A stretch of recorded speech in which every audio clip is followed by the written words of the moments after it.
Assalamualaikum warahmatullahi wabarakatuh. Perkenalkan, saya Adinda Cirilda. Saya akan menerangkan materi tentang bisnis digital. Oke, baik. Langsung saja.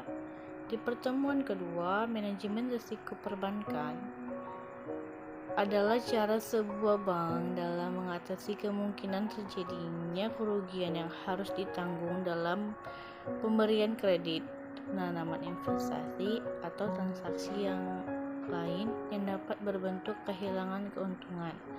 Ada beberapa risiko yang sering terjadi di industri perbankan, yaitu 1. Kredit macet ialah kondisi di mana debitur atau orang yang berutang, baik individu maupun perusahaan, tidak mampu membayar kredit kepada kreditur atau bank secara tepat waktu.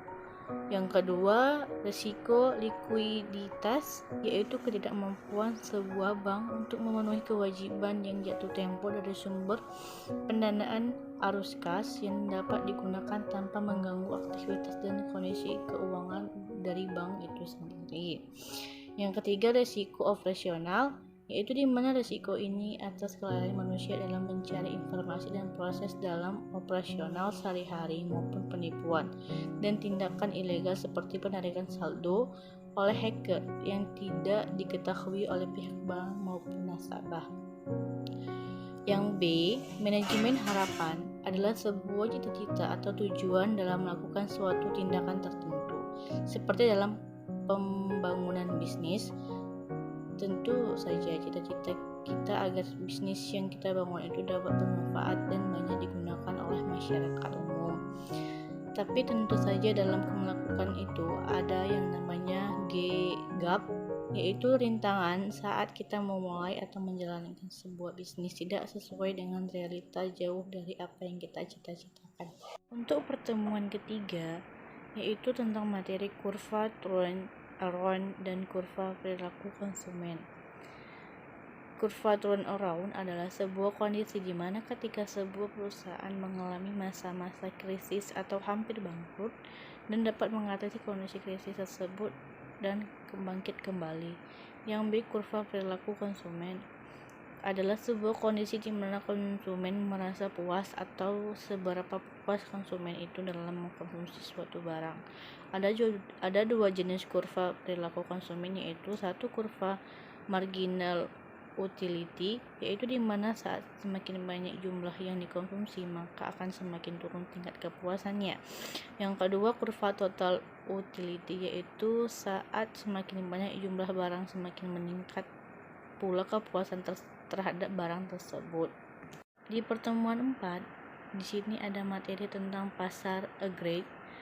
Pasar agregat yaitu semua pasar keseluruhan, dan di dalam dunia ekonomi itu sendiri ada 3 pasar, yaitu 1. Pasar barang dan jasa adalah proses interaksi antara permintaan dan penawaran terhadap suatu barang dan jasa. Yang kedua, pasar tenaga kerja, yaitu tempat di mana antara penjual dan pembeli melakukan kegiatan jual beli tenaga kerja, seperti ketika sebuah perusahaan mencari atau memerlukan seseorang security atau karyawan di bidang lainnya. Yang ketiga, pasar modal, yaitu pasar yang beroperasi secara terorganisir di mana pasar tersebut terdapat aktivitas jual beli surat kepemilikan saham, ekuitas, obligasi atau surat lainnya. Yang B, pasar persaingan sempurna dan tidak sempurna. Disebut pasar persaingan sempurna karena ada syarat-syarat atau ciri-ciri tertentu untuk sebuah pasar. Namun jika salah satu syarat itu tidak dipenuhi dengan baik, pasar itu tidak bisa disebut pasar persaing sempurna.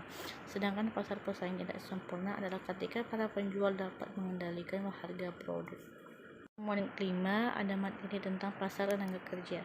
Pasar tenaga kerja yaitu suatu pasar di mana yang mempertemukan penjual dan pembeli tenaga kerja. Sebagai penjual tenaga kerja di dalam pasar ini ialah para pencari kerja, sedangkan sebagai pembelinya yaitu orang atau lembaga yang memerlukan tenaga kerja.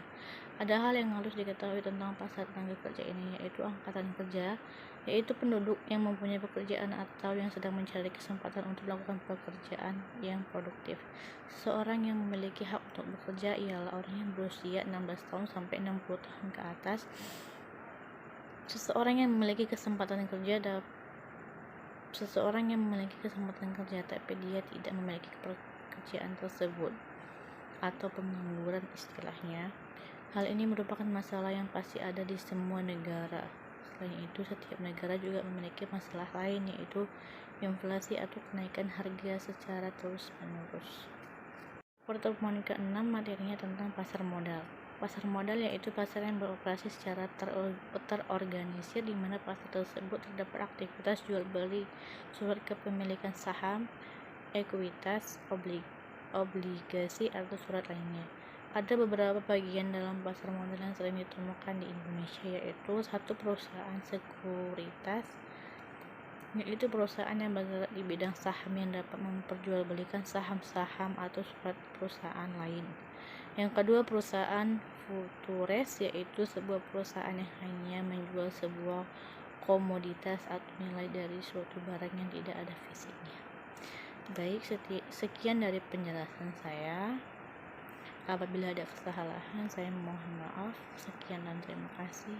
Wassalamualaikum warahmatullahi wabarakatuh.